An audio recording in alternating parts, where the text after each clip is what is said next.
السلام عليكم ورحمة الله تعالى وبركاته. مرحبا بكم جديد على قناة كويزين مع النار مع فيديو جديد ووصفة جديدة ومن ضمن الوصفات الرمضانية أو الشهوات الرمضانية كما كتلاحظوا في هذا الفيديو. غادي نشارك معكم اليوم إن شاء الله بيتزا سائلة بعجين مميز جدا. أنا متأكدة إلا جربتوها غادي تنال الرضا ديالكم غادي تعتمدوها. كتجي هاد البيتزا كتجي أكثر من رائعة، كتجي أحسن من البيتزا العادية. غادي تنفعكم بزاف في الفطور ديال رمضان. ديك الحشوة نهائيا ما كتهبطش لتحت، كتبقى بحال هكا في الفوق. كيجيو هاد البيتزات كيجيو رائعين. وكما العادة إلا عجبتكم الوصفة ديال اليوم أو الفيديو ديال اليوم ما تنساونوش من الدعم ديالكم لايك ديالكم وتعليقاتكم الزوينه كتحفزنا. وكنتو اول مره كتشاهدوا القناه ديالي ويعجبكم المحتوى كنقدم، ما تنساوش تنضموا القناه بالضغط على الزر الاحمر اشتراك ابوني او سبسكرايب ما تفعل زر الجرس لحدا باش توصلوا بكل مواجهه ديال القناه. وبارطاجيو الفيديو ديالي مع الاهل والاصدقاء باش تم الفائده. وما نطولش عليكم بزاف ندوزو مباشره للوصفه مع طريقه تحضير وفرجه ممتعه.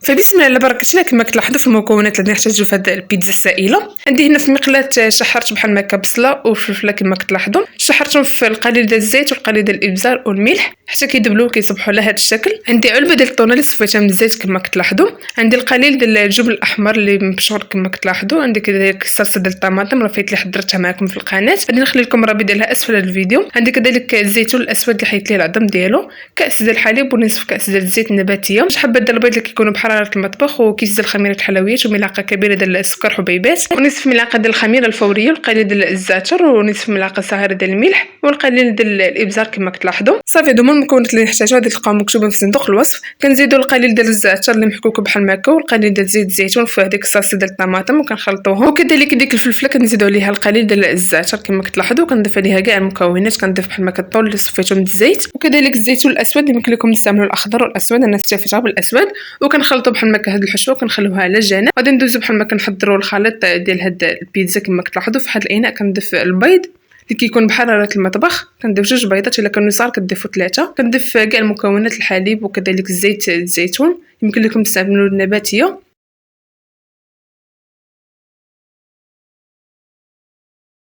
وغادي نخلطوا بحال هكا هاد العناصر من بعضياتهم. غادي نضيفوا كذلك الملح والابزار.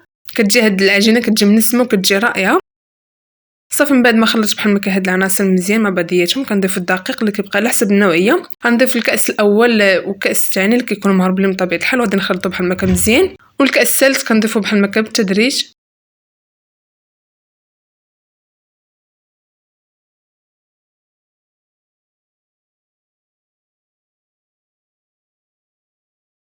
وبالنسبه للكاس الثالث غادي نضيفوا بحال هكا بالتدريج، ودائما الدقيق كيبقى على حسب النوعيه، وغادي نخلطوا بحال هكا مزيان. هاد الخليط انا هز معايا 3 الكيسان كما كتلاحظوا معايا، وغادي نخلطوا بحال هكا مزيان. القوام ديال هاد الخليط كيجي بحال هكا ثقيل على القوام ديال الكيك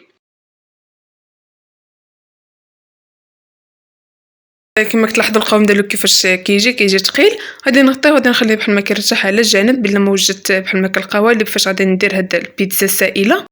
صافي هنا كما كتلاحظوا عندي هاد القوالب ديال الكيش اللي كيكونوا بحال هكا متوسطين ما كيكونوش صغار. قطعت بحال هكا ورق الزبده اللي كيكون على الحجم ديالهم، وكندهن بحال هكا القوالب ديالي بالقليل ديال الزبده باش يلتصقوا ليا. الا كانوا بحال هكا ما كيلصقوش يمكن لكم تفادوا هاد المرحله ان هاد القوالب ديالي كيلصقوا شويه. داكشي علاش كندهنوا، يمكن لكم تدهنوا بالزيت وترشوا بحال هكا بالدقيق. صافي غادي ندهنوا كاملين بنفس الطريقه.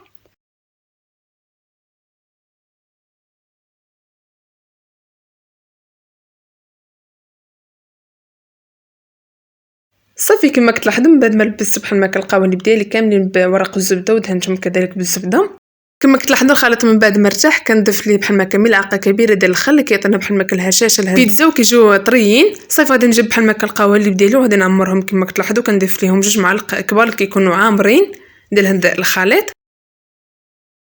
وكندير كذلك الصلصه ديال الطماطم اللي غادي نخلي لكم الرابط ديالها اسفل هذا الفيديو، راه كتوزع بكل سهوله. وكنوزع عليها بحال هكا الحشوه ديالنا اللي خلطنا فيها الطون وكذلك الزيتون، والقليل ديال الجبن الاحمر اللي كيبقى اختياري يمكن لكم تستغناو عليه. صافي في هذه المرحله انا مشعله بحال هكا الفران يسخن، كنعمروا بحال هكا القوالب ديالنا. الا كثرتوا فيهم بحال هكا راه غادي يفيدوا لكم وغادي يجي الشكل ديال المخيب. وكندوزوا بحال هكا الصلصه ديال الطماطم وكذلك الحشوه والجبن الاحمر اللي كيبقى اختياري. يمكن لكم ديروا بحال هكا هاد البيتزا السائله، يمكن لكم ديروها كبيره، كيبقى على حسب الرغبه ديالكم. صافي انا غادي نستمر بنفس الطريقه حتى نسيل الخليط ديال البيتزا اللي عندي كما كتلاحظوا.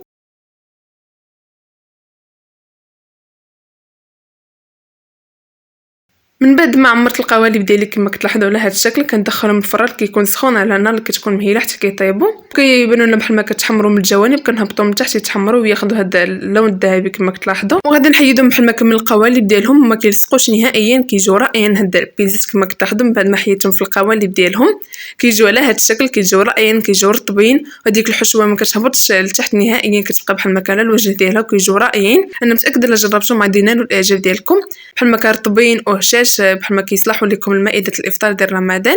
ما كيجوش نهائيا معجنين، كيجيو قطنيين من الداخل، كيجيو رطبين كما كتلاحظوا. الشكل ديالهم كيكون بحال ما كزوين وراقي. وكنتمنى الفيديو ديالي ينال الاعجاب ديالكم، ولا عجبكم كما العاده ما تنسونيش من الدعم ديالكم.